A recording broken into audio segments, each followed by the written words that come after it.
الحمد لله رب العالمين والصلاة والسلام على رسوله محمد وعلى آله وصحبه أجمعين وأشهد أن لا إله إلا الله وحده لا شريك له وأشهد أن محمدا عبده ورسوله.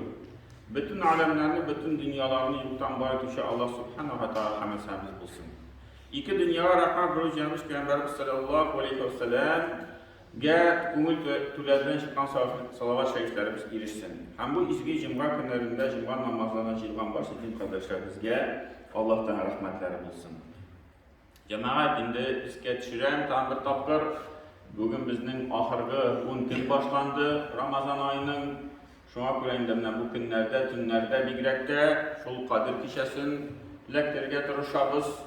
Şimdi halden kilgeni bizce şul tarayih namazlarda katnaşıp, tüngi namazlarını okup, kubret dualar kılıp, şimdi şul Kadir kişesinin bereketine erişirge duruşuydu. Hem şimdi Kadir kişesine sebilen aylıktıra cemaat ne işimiz anışlayı zorluybuz, ne işin Allah der şunduyu zor, min aydan da hayırlak tün deyip bana atadı. Çünkü bu tünde bizge Kur'an indi. Kur'an ine başladı. Hem indi biz şu Ramazan ayında Kur'an ayı deyip atıyoruz. Kur'an'a kübrek ihtibar veririz.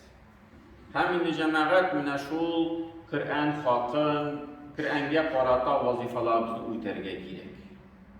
Allah Teala ayette kitabun enzelnahu ileyke mübarek. Bu Kur'an kitabın değil biz sana indirdik bereketli bulup. Liyeddebberu ayatihi. Onun ayetleri turunda fikirler için, uylanır için.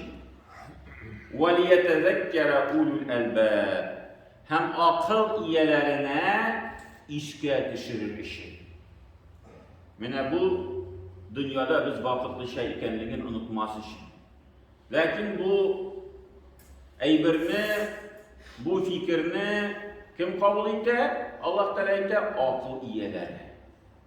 Kişinin akıl var iken o bile bu dünya vakıflı şey hem her bir kişi bu dünyadan gidecek. Hem o şana ahiret gilecek, ahiret bulaşacak. Allah Teala karşında başımıza da basacak biz.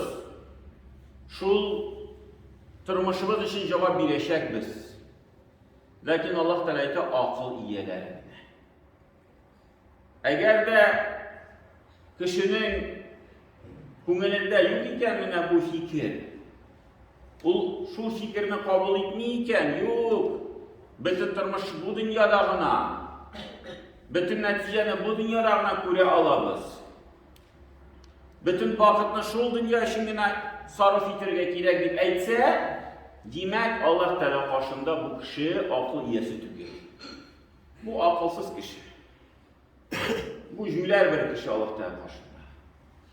Eğer de indi şu dünyaya aldalansa. Hem Allah Teala ise Kur'an'da inne hadal Kur'an yahdi lillati hiye akvam. Dürüstlükte bu Kur'an kitabı en doğru yola indire gösterip var. En kamil bulgan cevaplar sorularga biri. Turmuş sorularına.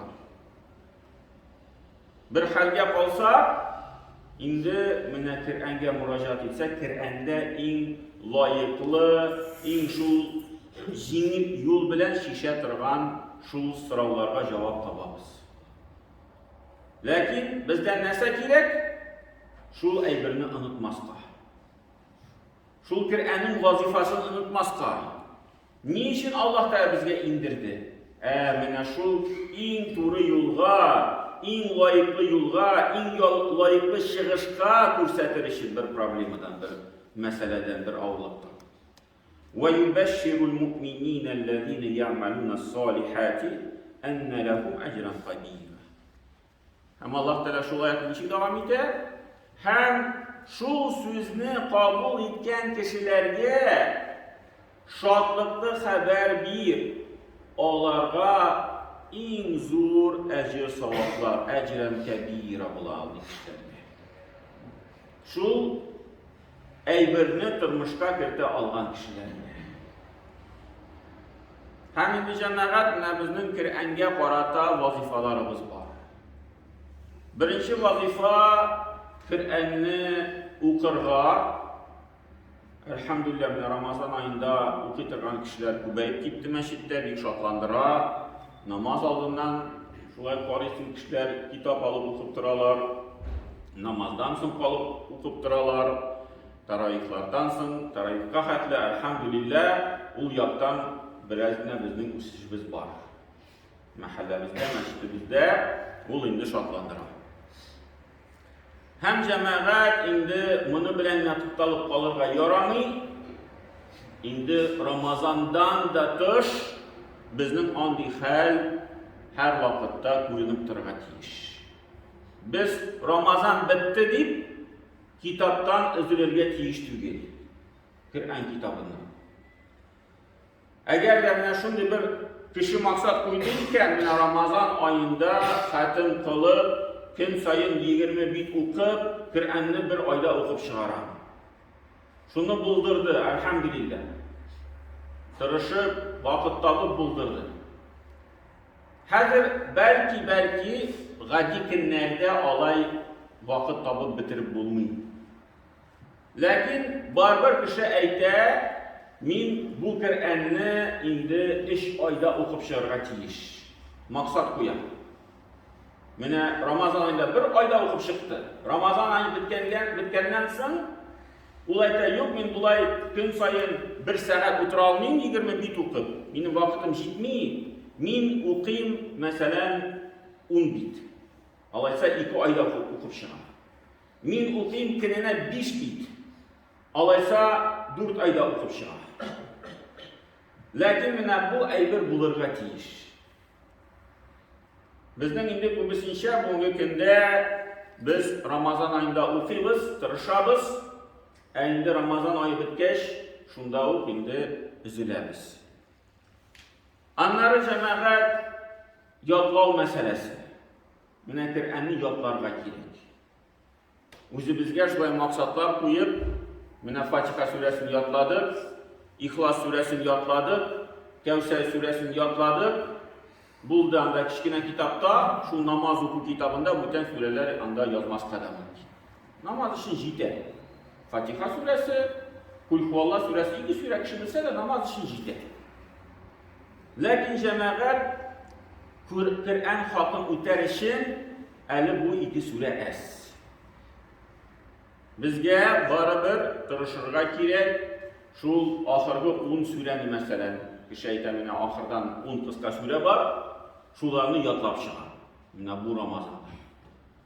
Инде унысын ятлый алмаса, әйтә, үзенә 3 сүрәне ятлыйм бу Рамазанда мәсәлән.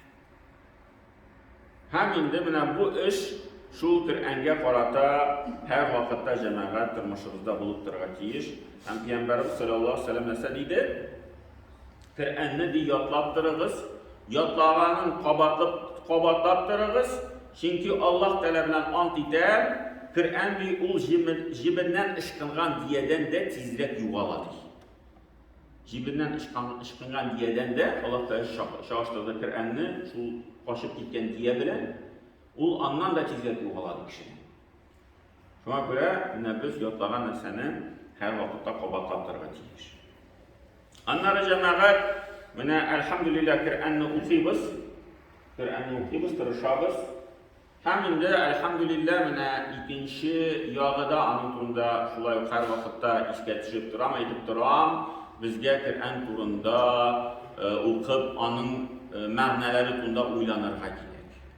Менә бу айда да, бу Рамазанда да әлхәмдүлилләh менә карасагыз, менә монда Коръән китабының тәрҗемәләре, тәфсирләр күренеп ала. Димәк, кемдер шул үзенә максат куеп, Коръәндә укый гарәп телен, һәм инде янында тәрҗемәсен дә укып бара. Татар телендәме, урыс телендәме, тәфсирен укып карыймы, бу бик кирәкле эш. Булай гына Коръәнне укыдым да, эшем бетте дип, алай гына булырга тиеш түгел. Коръәнне укыдым, һәм шул укыган нәрсәнең мәгънәсен аңладым. Белдем. Аллаһ Тәгалә шул әйберне әйтте икән монда. Һәм безгә инде Аллаһ Тәала шуның турында әйтә: "Афала ятадаббарунал Кур'ан". Алар Коръән аятлары турында уйламыйлармысың? Аллаһ Тәала. Уйламыйлармысың? Уйламыйлармысың? Фикерләмиләрмесең? Ятафаккарун фикр сүзеннән килеп чыккан фигыль. Ам ала кулубихим акфар. Яки аларның йөрәкләрендә йозаклар иленеп торамы? Аллаһ Тәала. Монда ике юл. Яки кеше уйлана Коръән аятлары турында, уйламый димәк, аның йөрәгендә бер теге йозак иленеп тора. Битләнгән йөрәге. Ачылмый Коръәннең мәгънәләренә. Һәм безнең монда сайлау. Яки без бер телгә керәбез, Коръәнне укый торган, уйлый торган, фикерлий торган кешеләргә, яки икенче телгә керәбез. Кайсыларның йөрәкләрендә йозак иленеп тора. Алла сакласын безне башында шул хәлдән. Һәм Хузайфадан нәрсә диде? Хузайфа, ягъни сахабасы, bir вакыт ди мин Пәйгамбәр белән намаз укыганда төннә белән аның уртадан намаз укыйдым ди. Һәм ди ул Коръән аятларын укыганда һәр бер хәрефен урынына җиткереп әкрен генә укый.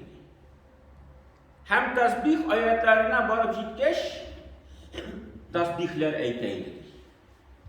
Мәсәлән, шундый бер аят килсә, Аллаһ Тәаланы мактагыз.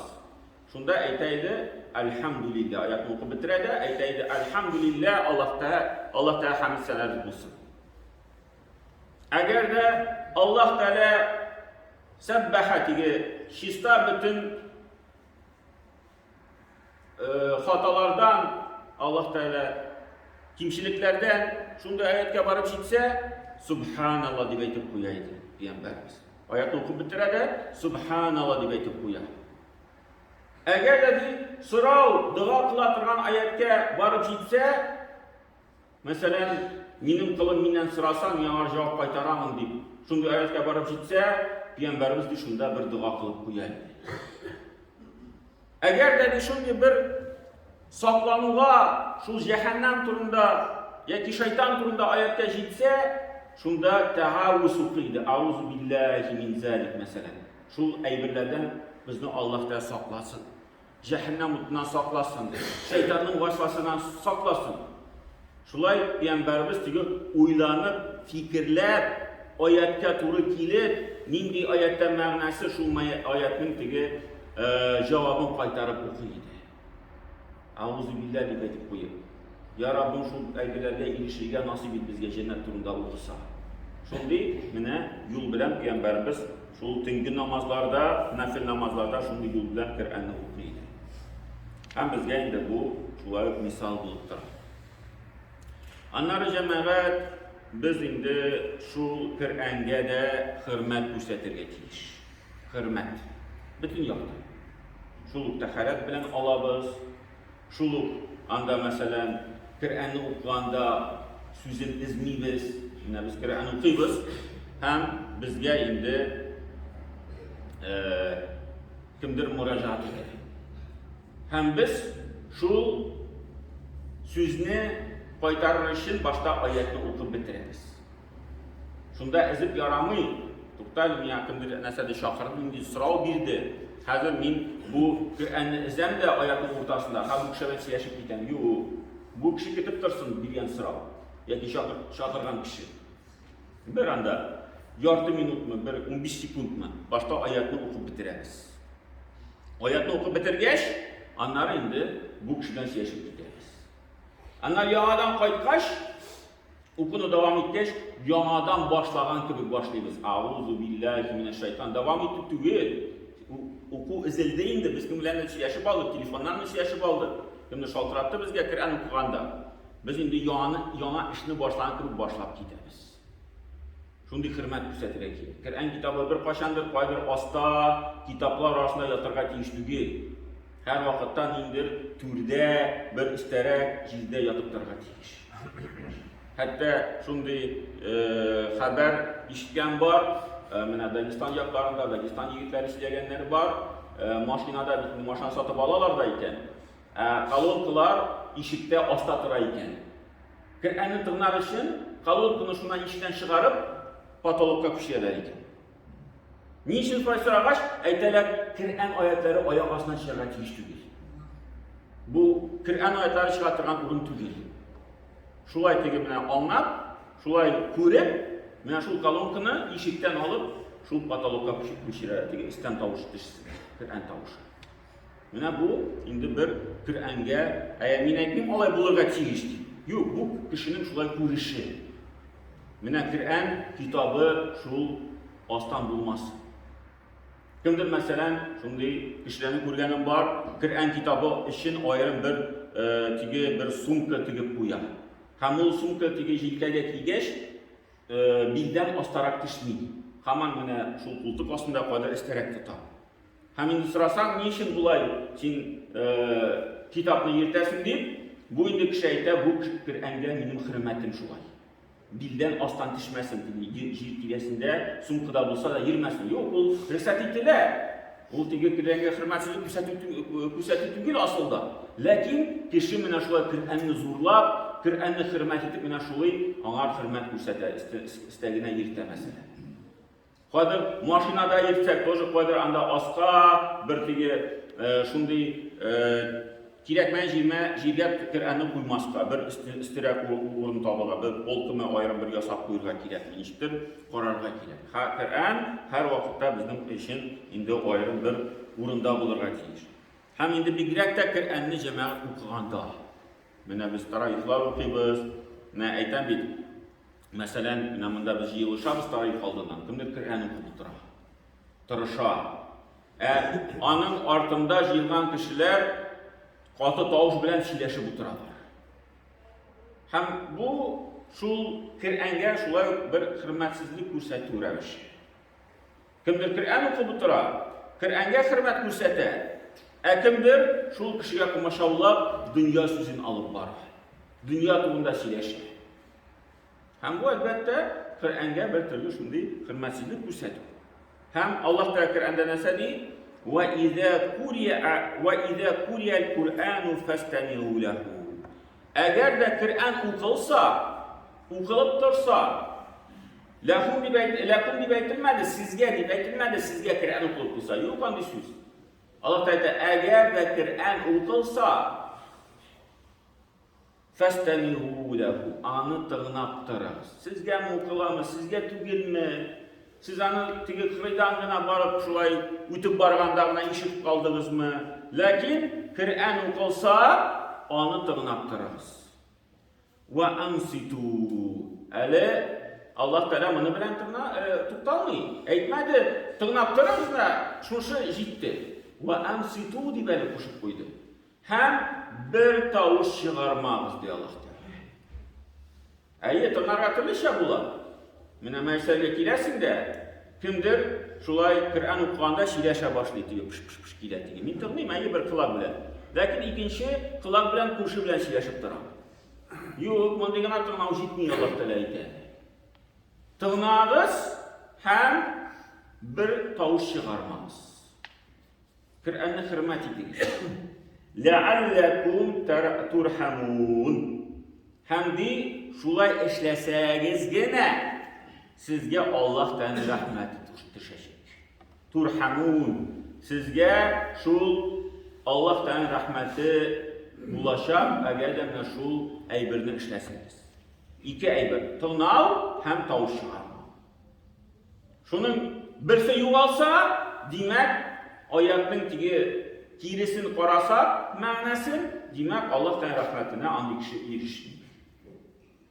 Shuna ko'ra janobat mana shu oxirgi 10 yilda, shu Ramazon bitgandan so'ng bizga endi shu Qur'on kitobi har vaqtda bizning oldimizda bo'lib, bizning ko'ngillarimizda bo'lib, endi turmushlarimizda shulay Qur'on kitobini hurmat ko'rsatib yashaylik. Barakallohu lana va lakum fi kulli azim nafa'na va iyyakum bil ayati va dhikril hakim. Innahu huwa jawadul karim va samiul du'a.